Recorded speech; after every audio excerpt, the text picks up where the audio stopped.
Petcart aims at really changing the ecosystem in the pet industry by offering world-class services with regards to pet requirements and also in terms of servicing their boarding requirements. They had identified a really beautiful parcel of land in Sarjapur. The land is approximately about 2 acres and it's situated in a really lush section of Sarjapur which is off the main road. So the idea of this project was to really hero the contextual environment since there were really no structures or buildings around and we wanted to keep it very pristine, have our architecture blend in with the ecosystem around.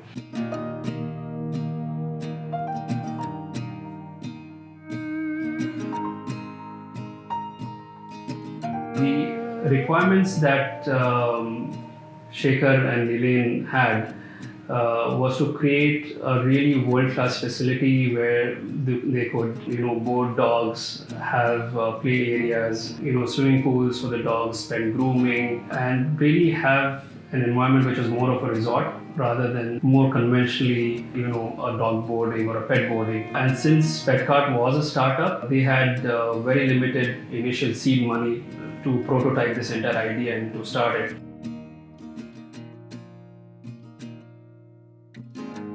The 2-acre property that was given to us was naturally contoured in 3 levels over a height of about 25 to 30 feet. We could see mango orchards and open fields on the farther end on the eastern side. There are absolutely no obstructions and we can see as far as the horizon. So what we wanted to do with the property is that position the buildings in a way that we can enjoy the views from all levels. So this is where we positioned the reception building and our kennels were on the top tier and so were our play areas on this level. Wherever you're standing on the site, we had unobstructed views of the horizon. We have a dried pond on the site that we decided to revive and also 2 trees that we retained. There's a parallel road that goes by the property here. So the cars enter from here, this is the main gate, and then they park up to the reception building here. The reception building has been designed in a unique curvilinear fashion. So basically the reception building takes the form of the terrain itself at the back. This is your lowermost level right here. Visitors enter with their pets over here. We have these staircases that lead you up and we have the boarding guarding zones here.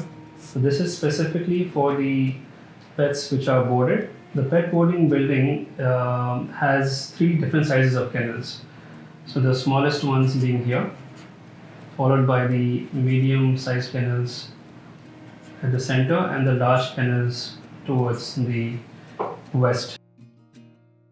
The kennels were designed to be in various different sizes so that they are more comfortable for pets of different breeds. So the entire building was designed to keep the aisle sizes, the spaces, the movement and the logistics of ingress and egress in mind. We have multiple entries and exits out so the dogs can come in and go out of the doors towards their private play areas and also into the more public areas.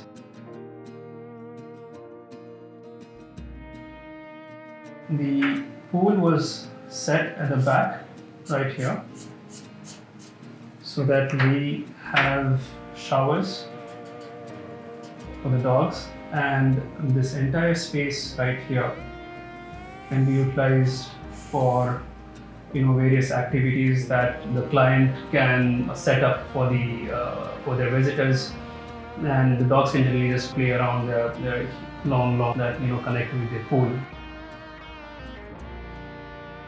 The swimming pool for the pets has been designed to about 60 feet in length with various sections of varying depths to ensure the safety of pets of different sizes. So we have the first section which is 1 foot in depth, proceeding to 2 feet, 3 and 4 feet for the larger dogs. And this ensures much more optimal swimming conditions for dogs of all sizes. Towards the north side of the plot, we have the kitchens. We didn't want the allied services to come in the experience of the consumer. So these are all out of the line of sight or even out of the actual movement path that the pet and the pet owners take. Towards the entrance of the second tier, this is a place wherein we have the pet chat rooms. Pet cart can bring the pets in and have them chat with their pet owners wherever they are, and it's a very unique facility because the pets themselves go through pangs of depression when they're alone, even though they have a multitude of services and facilities here. But then from time to time, they do need that interaction with their owners. Or the owners can, in fact, even log in to their IPs and check their dogs out while they're playing out in the yard. We wanted the sun from the eastern side to really flood the entire estate as it comes up. So when the sun rises towards the east, you have copious amounts of light that just floods the entire estate. So there is no physical obstruction of a building. Large vistas that are open to you. You see the horizon. You see the mango orchards at a distance. So it's a feeling which is really vast.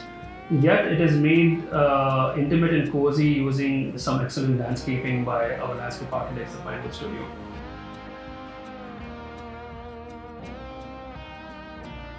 One of the defining design principles of Petcart Nest has been the eco-friendliness of this project, and that comes in from the usage of bamboo as a central core material. The entire rear side of the reception building, this is an entire combination of bamboo facade and a metal trellis work. So there are no civil structures here that obstruct ventilation, light, aeration through the building. This entire portion here is made out of bamboo. All the buildings at Petcart Nest are, range from approximately at a minimum of 15 feet all the way to about 20-25 odd feet to give that sense of volume. The same bamboos have been used here, which basically curves across the structure. So you have entire single units of bamboo. It lets in a continuous flow of air throughout the building from all sides. And then we have these windows out here.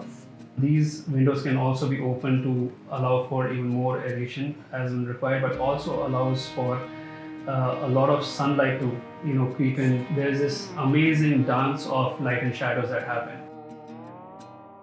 So the metal trellis work at the rear end of the reception building acts as a biophilic feature. It is designed with the intention of the creepers climbing on top of it and slowly converting the entire structure, the rear section of the reception building, into a live, breathing green wall. The embedded energy of a material is very important.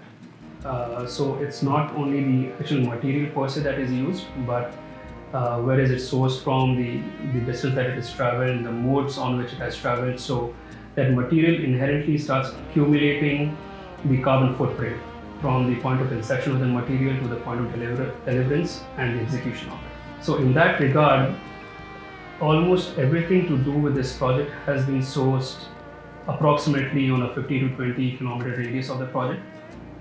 So whether that be the masonry work that was required, of course some of the steel structures were prefabricated and brought to site or fabricated on site. The bamboo that we required and what was available in Bangalore at that time wasn't structurally sound for us to use. And also we weren't getting the length of bamboo to reach the heights that we wanted. Had a vendor source for us from Mysore. So the bamboo is a continuous unit all the way. And then this has then been lashed on and installed by these support structures.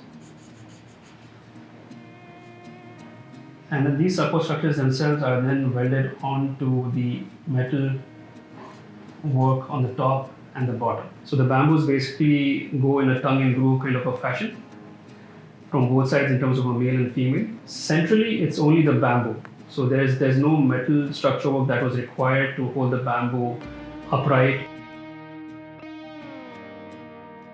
So the pet boarding building has been designed on very basic principles of thermodynamics. We wanted the building to be climatically responsive because there's no artificial air conditioning in this building. The roofing system here was all inclined. These are mechanical ventilators fans to produce negative and positive areas of pressure. The hot air that rises up from the building hits the inclined roof and then it naturally just flows out of the building. Now, whereas the cold air obviously gets sucked in by the negative vents, then that finds its way inside. So the building is continuously refreshing its internal atmosphere and maintaining the internal temperature. Fog panels were used as a roofing system. They help us in greatly regulating the internal temperature by the incident heat that falls on top, but also importantly helps us in giving us sound insulation against the rainfall that would then cause a lot of clatter and noise amplification internally in the building and then make the pets nervous. So while designing the pet kennels, it was important for us to ensure the comfort of the pet and also the eco-friendliness of it. Pets feel quite terrified and nervous when they first are boarded. We did not want the pet or the owners to feel that the pet itself is in a cage. So we strictly stayed away from using any kind of metallic surfaces, any metals to be used. So there are actually no cages in Pet Cart Nest. All the kennels are made out of natural bamboo. There's a masonry civil structure up till 2.5 feet, which gives the pet privacy from seeing the other pet which is boarded right next to it. Because animals, when they have a very close contact in these kind of situations, it raises a lot of anxiety in them. So there had to be that element of privacy for the pet, but as well as openness of the kennel. When pets get nervous, they start chewing on the enclosures. And in our case, since they are made out of natural materials, they have no adverse effect on the pets, on their health, or their claws or their teeth. So we have a series of biogas pits. When the pets are playing around in the lawns and their refuse is picked up and then put in the dry pits, the dry pits basically then go on towards supplying the biogas to the kitchens. The plumbing is then connected to these biogas pits also at various levels, and then we have a wet pit. The entire system then takes the gas process to the kitchen. There is also the rainwater harvesting that has been taken care of. The entire open plot has been microforested using our landscape architects, the Pinewood Studio. So the idea of the landscaping had to be really lush, very Balinese, very tropical in nature. Because of the terrain difference, excess water from the estate flows down from one terrain to the second terrain into the water body here. So the water body is continuously being replenished by any excess water that the estate has. The water body itself has a flood proofing mechanism. There is a level that has been determined within the depth, beyond which if the water level rises, we have outflows naturally into the mango orchards below. Now the mango orchards are typically at I think about minus 30 feet from this level. So the water does not stagnate anywhere in this estate. Now that the water body is full, we are actually seeing a lot of migratory birds coming to the estate through the year, which is really heartening to see because it's a revival of an entire ecosystem. So I think the best part about projects like these is the fact that they let you come out of your comfort zone, use materials which are unconventional in ways that are unconventional, and in doing so, there's a tremendous amount of satisfaction. In the long run, you actually even helped and aided the surroundings and the ecosystem around it. What can be better than that?